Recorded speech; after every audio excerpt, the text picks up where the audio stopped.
आध्यात्मिक पथ की कहानी सुनने वाले सभी श्रोतागणों को जय श्री राधे, जय श्री कृष्णा। भगवान विष्णु के चरणों का महत्व। किसी ने सही कहा है कि भगवान के पांव में स्वर्ग होता है। उनके चरणों जैसी पवित्र जगह और कोई नहीं है। इसलिए तो लोग भगवान के चरणों का स्पर्श पाकर अपने जीवन को सफल बनाने की होड़ में लगे रहते हैं। लेकिन भगवान के चरणों का इतना महत्व क्यों है? क्या कभी आपने जाना है? भगवान के चरण रज की ऐसी महिमा है कि यदि इस मानव शरीर में त्रिभुवन के स्वामी भगवान विष्णु के चरण विंदों की धूली लिपटी हो तो उसमें अंगुरू, चंदन या अन्य कोई सुगंध लगाने की जरूरत नहीं। भगवान के भक्तों की कीर्ति रूपी सुगंध तो स्वयं ही सर्वत्र फैल जाती है। संसार के पालहार व परम दयालु भगवान विष्णु सब में व्याप्त हैं। शेषनाग की सैया पर शयन कंपने वाले व शंख, चक्र, गदा और पद्म धारण करने वाले भगवान विष्णु के चरण कमल भूदेवी और श्री देवी के हृदय मंदिर में हमेशा विराजित रहते हैं। भगवान के चरणों से निकली गंगा का जल दिन रात लोगों के पापों को धोता रहता है। भगवान के चरण रज की ऐसी महिमा है कि यदि इस मानव शरीर में त्रिभुवन के स्वामी भगवान विष्णु के चरण बिंदों की धूली लिपटी हो तो इसमें अंगुरू, चंदन या कोई और सुगंध लगाने की जरूरत है ही नहीं। भगवान के भक्तों की कीर्ति रूपी सुगंध तो स्वयं ही सर्वत्र फैल जाती है। जो मनुष्य नित्य निरंतर उनके चरण कमलों की दिव्य गंध का सेवन करता है, भगवान विष्णु उनके हृदय कमल में अपने चरण कमलों की स्थापना करके स्वयं भी उनके अंतःकरण में निवास करने लगते हैं। भगवान के चरण कमलों के प्रताप से ही उनके सेवकों का मन भटकता नहीं है। उनके मन की चंचलता मिट जाती है और पापों का नाश हो जाता है। भगवान के चरणों में शंख का चिन्ह है। शंख भगवान का विशेष आयुध है। यह सदा विष्णु भगवान के हाथ में रहता है। शंख विजय का प्रतीक है। जिस मनुष्य के हृदय में भगवान के चरण रहते हैं वह सब पर विजयी हो जाता है। उसके सारे विरोधी भाव शंख ध्वनि से नष्ट हो जाते हैं। भगवान के चरणों में ऊर्ध्व रेखा का चिन्ह है। सामुद्रिक विज्ञान के अनुसार जिसके चरण में ऊर्ध्व रेखा होती है वह सदैव ऊंच की ओर बढ़ता जाता है। जो मनुष्य अपने हृदय में भगवान के चरणों का ध्यान करता है उसकी गति और दृष्टि ऊर्ध्व हो जाती है। वह सीधे ही अपने लक्ष्य को प्राप्त कर लेता है। भगवान विष्णु के चरणों में राजा बलि का चिन्ह है। भगवान राजा बलि को ठगने गए थे परंतु अपने आप को ठग गए और उन्हें सदैव राजा बलि के द्वार पर पहरेदार बनकर रहना पड़ता है। भगवान ने बलि के मस्तक पर देवताओं के लिए दुर्लभ अपने चरण रखे और चरणों में ही बलि को स्वीकार कर लिया।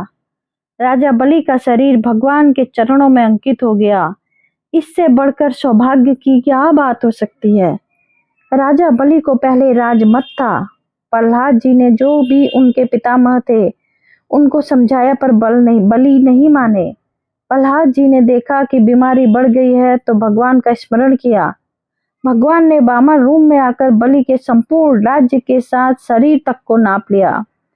राजा बलि ने जब राजत्व का साज हटाकर मस्तक झुकाया तब प्रभु ने उसके आंगन में खड़े होकर रहना अंगीकार किया। यह मान भंग, ऐश्वर्य नाश आदि भगवान की बड़ी कृपा से होता है। जैसा रोग होता है भगवान वैसी ही दवा देते हैं। बलि का सब कुछ हर लिया पर सुदामा को सब कुछ दे दिया। जो मनुष्य सब प्रकार से अपने को भगवान के चरणों में समर्पण कर देता है उसके पास भगवान सदा के लिए बस जाते हैं। भगवान के चरणों में दर्पण का चिन्ह है। दर्पण में प्रतिबिंब दिखता है। उसी तरह यह जगत भगवान का प्रतिबिंब है। वासुदेव सर्वम, सब कुछ सब जगह भगवान ही भगवान है। किसी भी छवि को दर्पण रखता नहीं है वरन छवि की शोभा को बढ़ाकर देखने वाले को आनंद प्रदान करता है। भगवान के चरणों में प्रेम रखकर जो भगवान की सुखी करना चाहते हैं भगवान भी उनकी पूजा स्वीकार कर उन्हें कोटि गुना प्रेम और आनंद लौटाकर सुख करते हैं। इसके अतिरिक्त दर्पण के सामने जो जैसा होता है दर्पण उसे वैसा ही रूप लौटा देता है। भगवान के चरणों में जो जिस भाव में जाएगा, भगवान उसका वह भाव उसी रूप में प्रदान करेंगे।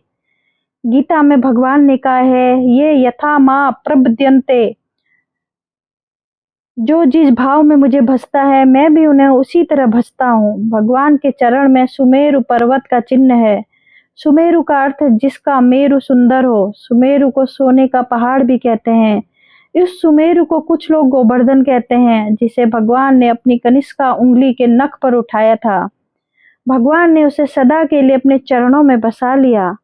सुमेरु के बिना किसी वस्तु की स्थिति नहीं। सूर्य भी सुमेरु पर उगते हैं, इसलिए सुमेरु रात दिन की संधि है। जपमाला में भी सुमेरु होता है। सुमेरु माला की व्यवस्था में रखने वाला केंद्र है। स्वर्णमय सुमेरु के अंदर अनंत धन राशि छिपी है। जिसे भगवान के चरण प्राप्त हो जाते हैं, उसे संसार का सबसे बड़ा धन प्राप्त हो जाता है। उसकी जीवन माला व्यवस्थित हो जाती है। वह जीवन मृत्यु की संधि को समझ जाता है। भगवान के चरणों में घटिका का चिन्ह है। यह भगवान की विशेष प्रिय वस्तु है, पूजा में अत्यंत आवश्यक है। भगवान की करधनी में छोटी छोटी घंटी लगी रहती हैं। नुपुर के साथ यह भी बजती रहती हैं। इसका तांत्रिक भी है। अनहद नाद में 10 प्रकार के स्वर होते हैं। इसमें तीसरा स्वर घटिका होता है। घंटी कलिंग कलिंग कलिंग का उच्चारण करती है। यही श्री कृष्ण का महाबीज प्रेम बीज मंत्र है। यह बीज घटिका के रूप में आया है, इसलिए पूजा का प्रधान उपकरण है। इसलिए भगवान के चरणों में इसे प्राप्त है। भगवान के चरणों में वीणा का चिन्ह है। वीणा भगवान को विशेष प्रिय है, जिसे भगवान ने नारद जी को प्रदान किया था। वाद्यों में सबसे प्राचीन वीणा है। वीणा में सारे स्वर एक साथ हैं। यह आदि वाद्य है। गायन की विभूति रूप में इसे भगवान के चरणों में स्थान मिला है। वीणा भगवान का नाम गाती है। जिसके हृदय में भगवान के चरण है, उसे सदैव सब जगह वीणा का स्वर सुनाई देता है।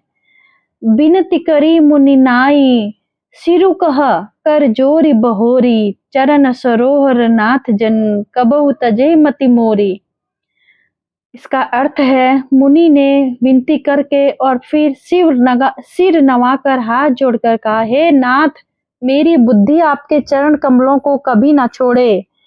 अर्थात मैं भगवान के परम पवित्र चरण कमलों की वंदना करता हूँ, जिनकी ब्रह्मा शिव देव ऋषि मुनि आदि वंदना करते रहते हैं, और जिनका ध्यान करने मात्र से सारे पाप नष्ट हो जाते हैं। जिस प्रकार धन लोलुप मनुष्य के मन में सदैव धन बसता है, वैसे ही प्रभु मेरे मन में सदैव आपके चरण कमल का वास हो। जय श्री हरि, जय श्री हरि, जय श्री राधे कृष्णा।